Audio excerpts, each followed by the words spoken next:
What's up, guys? How's it going? It is Matt here. So a follower of mine, a subscriber who's also a patron of mine, is another YouTuber. His name is Matthew Brown. I'll actually link him down to the channel. He does a lot into sword stuff, and he does some cool stuff with swords.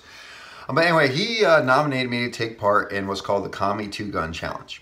It's a relatively new challenge. It hasn't been going around very much. It hasn't really taken off anywhere. So, you know, I'll play along with it a little bit. I just don't plan on really nominating anyone for it, and I'm gonna talk to you about why I'm not gonna nominate anyone for it. But I will play along a little bit with it. So basically, the challenge is like this. Basically, there's been a war, some sort of crazy war, and a communist regime completely took over America. Which would have to mean that our military would be completely wiped out. We'd probably be a nuclear wasteland. And there'd be a lot of work camps and bad camps and stuff like that. But anyway, so the scenario is that a communist regime takes over the country and they allow you to have 2 guns. There's either be a long gun and a pistol.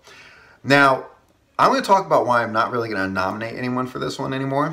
And I'm going to cover just a little bit about that, but I will talk about what my choices would be for a scenario like this. It's like this. History proves itself time and time again. When a communist regime takes over a country, the first thing that they do is disarm anybody that opposes them. Disarms anyone that opposes them and takes those arms and puts them in the hands of their supporters, which would be the American version of Antifa. They call themselves anti-fascists, when in truth, all they honestly are communist anarchists. That's what they are. So the people like them would be armed with our firearms. The second is every military organization, federal agency, civilian, prepper would have to completely have ignored the warning signs that this was going to be happening, and no one would have had a good plan, and it would have had to happen literally overnight in order to be, oh crap, you know, I have to choose my guns. So I'm not a big fan of this scenario in the first place, but like I said, I will give you my choices. Now I'm going to talk a little bit about that. If something like this ever did happen, I do like doing prepping. I do prep. I talk about it. I have plans set up for my home, and I'm not going to get into my actual plans.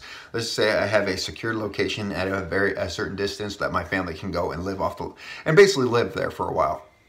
But this is, I'm an American. All right, I'm an American. I'm a veteran. I'm proud to have served. I would never let something bad happen to my family or other people. I would never let something bad happen to my family or other people. If there was a communist regime that was coming in, first thing I would do is get my family to safety. Second thing I would do is I'd start building up a resistance or joining a resistance. The third thing I would be doing, I'd be one of the guerrilla forces that would actually be fighting against the fascists, the true fascists, which would be the communists. I'd be fighting against the fascists to try to do what we can to be a real resistance, all right? Not this political resistance you hear by all the American socialists that are out there right now. But anyway, I'm not gonna get into politics or anything like that. It's like this. If I had a choice of one long gun and one pistol, I'll start with my long gun. The long gun would be my Savage Access 2 and 308. All right, my Savage Access 2 and 308. 308 is a really great caliber, pretty much drops any 2-legged or 4-legged animal in the entire northern hemisphere. And I'm a damn good shot. All right, I'm not a sniper, but I am a damn good shot with a rifle. Now, this is a mid-range rifle, short to mid-range rifle. 308 is a short to mid-range rifle. If there was a takeover and there was someone like me to be part of the guerrilla forces, I would be using this, all right? Because distance would be your friend, all right? Guerrilla tactics, hit and run. Hit and get the hell out of there as quickly as you can. Now, I would start out with this, and eventually, over time, I would somehow come across either an AK-47 or an RPK, and that would be my primary. But this, once again, would be my scouting and my defensive and my long-distance guerrilla warfare rifle, all right? That would be that. Now, my choice of pistol. Now, I have several pistols. Now, I'm going to talk a little bit about this just to give you a couple options if a crazy scenario like this ever happened, which probably won't, never really can happen, something like this. It would be like this.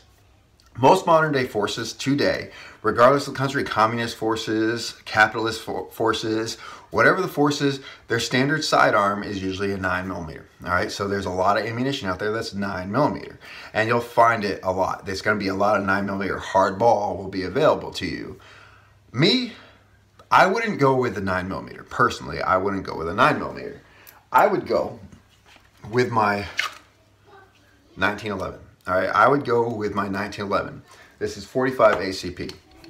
Now, the reasons behind this, why would I go for a 1911, is because pistols don't win wars, all right? Pistols don't win wars. They don't. I'm sorry. Pistols don't win wars. Rifles, long guns, machine guns are what wins wars, which wins battles. Pistols are absolute last resort if someone is up close and in person and you have no other option than to pull your sidearm out and hit them and try to take them out as quickly as possible. 45 ACP is an American round. Right? Well, no, it's an American round. This is communist takeover. 45 ACP is an American round. Hardball is really good ammunition, and there's going to be a lot of it laying around. Now, when it comes to all my guns, I love my SIGs, I like my Glocks, I like my revolver. I shoot nothing better than I shoot this. I can shoot anything with this. I am such a great shot with my 1911. This would be my go-to for precise, accurate shots. And with a bigger projectile, with the hardball bigger projectile, if you have to go to something like this for a last resort, you have a higher chance of stopping a threat than you will with a smaller caliber with a lot of ammunition, because the most ammunition that's going to be available to you is once again going to be ball ammunition, all right? Full metal jacket. So I'd rather have big full metal jacket that hits harder, that I can shoot insanely accurately, than something smaller. And I would need a ton of ammo for this. Would I want to get some supplies on the way? Yeah, but this, I would rarely use this. This would be an absolute last resort. Long guns would be the way to go. So that would be my pistol choice. And can you tell me one pistol that's fought communism more than anyone, or been on the hip of troops that have fought communism over the years more than anything when it comes to Americans? Right here, 1911, a little bit of Americana right here. So that would be my pistol choice. Now, one other thing I want to talk about this challenge, this is another reason why I'm not going to challenge anyone to actually take part in this, is if I was allowed to have the guns, that would make me an anti-American communist, all right?